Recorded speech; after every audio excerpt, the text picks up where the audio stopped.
আলাইকুম বরিশালের জনগণ ব্যাপাকে কেমন আছেন? মুই কিন্তু একসের ভালো আছি। আর মোর বরিশালের বাইরে ভাই ও বোনের আপনারা ব্যাপাকে কেমন আছেন অবশ্যই কমেন্ট বক্সে জানাই দেবেন। আর যারা মোর চ্যানেলটারে এখনও সাবস্ক্রাইব করেননি তারা কিন্তু অবশ্যই সাবস্ক্রাইব করে দেবেন। আর যারা মোর পেজে গুনে দেখতে আছেন তারা কিন্তু পেজটার অবশ্যই ফলো করে দেবেন। এই যে দেখেন টানা এক সপ্তাহ বৃষ্টির পরে আজকে বৃষ্টিটা একটু কমছে। আর এই বৃষ্টি কমার কারণে আজকে আমি বাইরে বের হয়ে আইছি। আর দেখেন যে নদীর খালের ভিতরে পুরোই মনে করেন যে একেবারে কচডিয়ে ভরিয়ে গেছে। আর এই মোর একটা জারুরা ভাই, রাস্তাঘাটে পানি পুনি এখনও হুগায় নাই। এরপর যা খারাপ অবস্থা তো হ্যাঁ তো আসছি। এখন এই খারাপ অবস্থার লাগে তো মনে করেন বাইরে এতদিন বের হইতেই পারি নাই, কিন্তু আজকে বের হইলাম কারণ অনেক দিন যাবৎ ভিডিও দিতে পারি না। আমার ভিডিওর রিস্ক কমে গেছে, একেবারে ডাইরেক্ট কমে গেছে। এখন আপনারা যদি মনে করেন মোরে একটু ভালো টাল বাসিয়ে থাকেন তাহলে কিন্তু অবশ্যই মোর ভিডিওগুলো দেখবেন আর লাইক কমেন্ট করে শেয়ার করে দেবেন, যাতে মনে করেন আবার রিস্কটা একটু। মুই এখন যাবো বুঝছেন, মোর ইচ্ছে না পরিচিত একটা মনে করেন ছোটোকালে ওই জায়গাটাই সারাদিন যাইয়ে বইয়ে থাকতাম।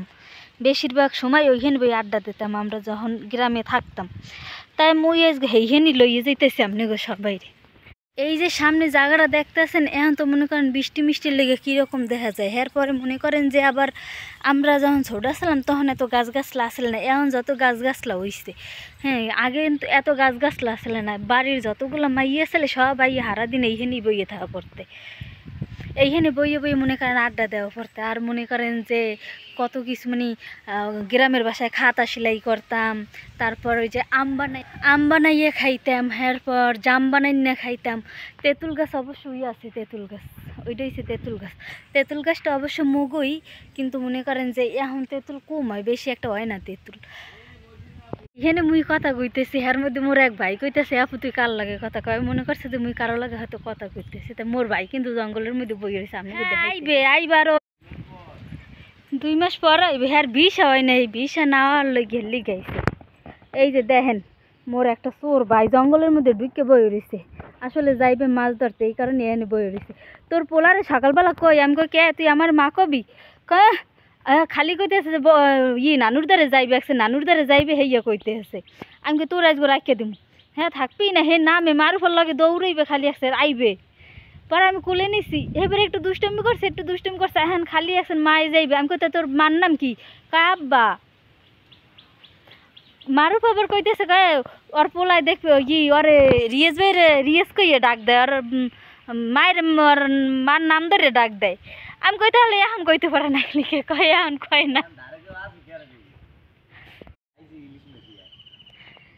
বেশি এত কিনে খাওয়ার মতো না, তো তোর তো ভালো একটা হয়েছে সুযোগ হয়েছে, হোর বাড়ি যাবি আর ইলিশ মাছ খাবি। আর কি করবি, নোনা ইলিশ আনে, নোনা ইলিশ সব আছে। ওই যে নুন মাইকে হেপর যে অনেক ডিব্বার মধ্যে ভরি হেপর লইয়ে নুন ভরা থাকে। আওয়া বলে নোনা ইলিশ খাইতেও মজা লাগে। ওই যে বরফ যখন দিতে না পারে তখন ওই যে মাছগুলো ওই যাবে নষ্ট হয়ে যাবে, এই কারণে সে না হেরা নুন দেয়। আসলে এটা আমার একটা মামা তো ভাইয়া ছিল, ওই আইসে, ও আবার লাকসাম থাকে, ওখান থেকে আইসে আইয়ে এরপরে এখন ওই মাছ ধরতে যাইতেছে। তা আমার দেখে লিগে আবার কইতেছে ও মনে করছে যে মুই কারো লাগে মনে হয় কথা কয়, তো মোর জামাইর লাগে কথা কইতেছি। তা মুই তো আসলে জামাইর লাগে কথা কইতেছি না, মুই এখানে ভিডিও বানাইতেছি। তা ওখানে গেছি, ও আবার বিয়ে করছে, ওর শ্বশুরবাড়ির মানুষ আবার ইলিশ মাছ ধরে। এই ইলিশ মাছ খায় কি না কীরকম কী সব কিছু গেলাম। তাই আপনাদের যদি আমার ভিডিও ভালো লাগে চ্যানেলটারে সাবস্ক্রাইব করে দেবেন, আর পাশে থাকা বেল আইকনটা অবশ্যই বাজাইয়ে দেবেন। আর যারা আমার পেজে গুনে দেখতেছেন তারা কিন্তু পেজটার অবশ্যই ফলো করে। বেশি আজকে কথা বাড়াবো না বুঝছেন, এই পর্যন্তই কথা শেষ করবো। তাই আজকের মতো আপনাকে বরিশালে মাইয়া এই জায়গায় বিদায় নিছি। সবাই ভালো থাকবেন, সুস্থ থাকবেন, আর মোর লাগে দোয়া করবেন। আসসালামু আলাইকুম।